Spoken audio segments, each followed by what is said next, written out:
Hi guys, तर आज blog बनवण्याचा दुसरा दिवस आहे. तर मी सकाळी उठल्यानंतर बघितले की कपडे वगैरे सुकले की नाही सुकले, तर ते सुकायचे होते, तर मी कपडे तसेच ठेवले. नंतर आतमध्ये गेली आणि थोडंसे झाडांना पाणी वगैरे टाकले. त्यानंतर हा दादा रडत होता, तर त्याला थोडंसं खाऊ दिलं खायला. चिवडा होता तो रेडीमेडवाला, तो दिला खायला, तर शांत झाला. तो बघा कसा खात आहे, त्याचे डोळे पाण्याने झालेले आहेत. तर तो खेळत आहे, मस्ती करत आहे. तो आता शांत झालेला आहे.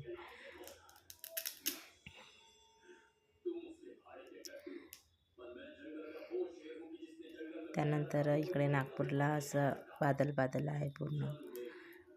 माझी मनस्वी आली स्कूलमध्ये. ती आपल्या स्कूलची गोष्ट सांगत होती की मी पूर्ण पाणी पिली, अशी खेळ केली, तशी केली.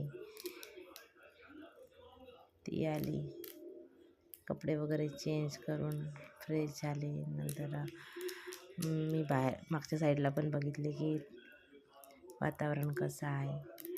तुमच्याकडे पण असं बादल बादल आहे का? नक्कीच कमेंट करून सांगा. आणखी मी काय इम्प्रूव्हमेंट करायला पाहिजे ते पण सांगा.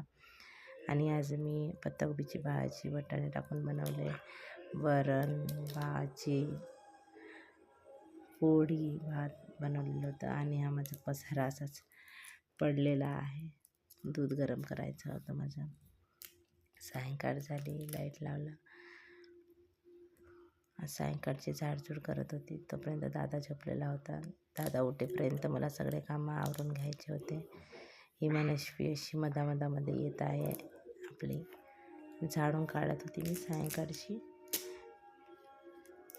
तो उठेपर्यंत मला पूर्ण कामं आवरायचे होते, मग स्वयंपाक करायचा होता. तर अशा प्रकारे माझा पूर्ण दिवस गेला कामामध्ये सगळा.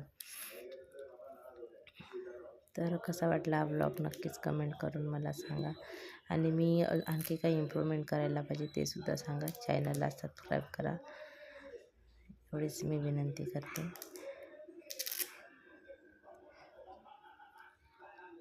कमेंट करून मला नक्कीच सांगा की हा ब्लॉग कसा वाटला आहे, आणखी मला काय इम्प्रूव्हमेंट करायचं पाहिजे. सगळे मी कपडे वगैरे उचलत आहे, आता झाडझूड करत आहे. मला भांडे पण लावायचे आहेत, एवढे भांडे लावायचे आहेत मला. आणि पसारा आवरून घ्यायचा आहे तो उठेपर्यंत. सायंकाळचा स्वयंपाकसुद्धा करायचा आहे मला आता. ठीक आहे, बाय. भेटूया नंतर दुसऱ्या ब्लॉगमध्ये. हा खेळत आता उठला हा दादू आमचा. बाय.